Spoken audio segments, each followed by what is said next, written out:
નમસ્કાર દર્શક મિત્રો, જનરપણ ન્યૂઝમાં આપણું સ્વાગત છે।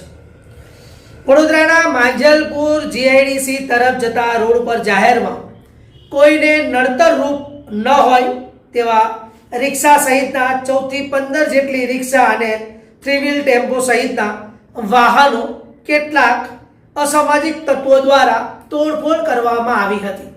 આ સમગ્ર મામલે માંજલપુર જીઆઈડીસી તરફ જતા રોડ પર પવનનગર વિસ્તારમાં રહેતા ધંધાદારી લોકો રોજ પોતાની જે કહેવાય કે જીવન ગુજરાન માટે શાકભાજી ટેમ્પો ચલાવીને પોતાનું પરિવારનું ગુજરાન ચલાવતા હોય ત્યારે ટેમ્પો લઈને ધંધાર્થે નીકળી જતા હોય છે અને રાત્રિના સમયે કોઈને નડતરરૂપ ન થાય તે રીતના રિક્ષા રોડથી અંદરની સાઈડમાં પાર્ક કરવામાં આવે છે।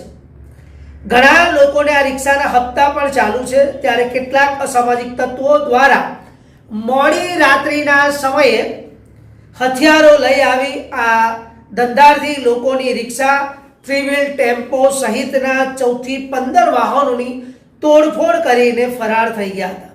સવારે માલિકો પોતાની રિક્ષા ધંધા માટે લઈ નીકળવા ઉઠ્યા હતા, તે દરમિયાન તેમની રિક્ષાના કાચ તોડી નાખેલા જોવા મળ્યા હતા અને જેના કારણે આ લોકોએ ત્યાં લગાવેલા સીસીટીવી કેમેરા ચેક કરતા ત્યારે કેટલાક તત્વો આવીને રિક્ષાઓની ટેમ્પાઓની તોડફોડ કરતા કેમેરામાં કેદ થઈ ગયા હતા। આ જેથી રિક્ષા ચાલકોએ નુકસાન કરનાર તત્વો સામે પોલીસ ફરિયાદ કરવા સાથે તેમના ખર્ચની વસૂલાત કરવાની પણ માંગ કરી રહ્યા છે। આમ વડોદરા શહેરમાં દિવસે દિવસે જ્યારે એક બાજુ ડ્રિંક એન્ડ ડ્રાઈવના કેસો હોય, ખુલ્લેઆમ અક્ષય સોલંકી જેવા મર્ડરની વારદાત હોય અને આવા સામાજિક તત્વો ખુલ્લેઆમ તોડફોડ વાહનોને વારદાતનો અંજામ આપ્યો હોય ત્યારે વડોદરા શહેર પોલીસને ખુલ્લો પડકાર ફેંકી રહ્યા છે।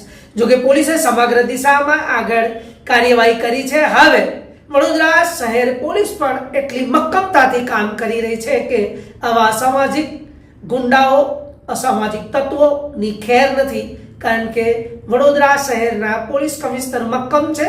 તેમજ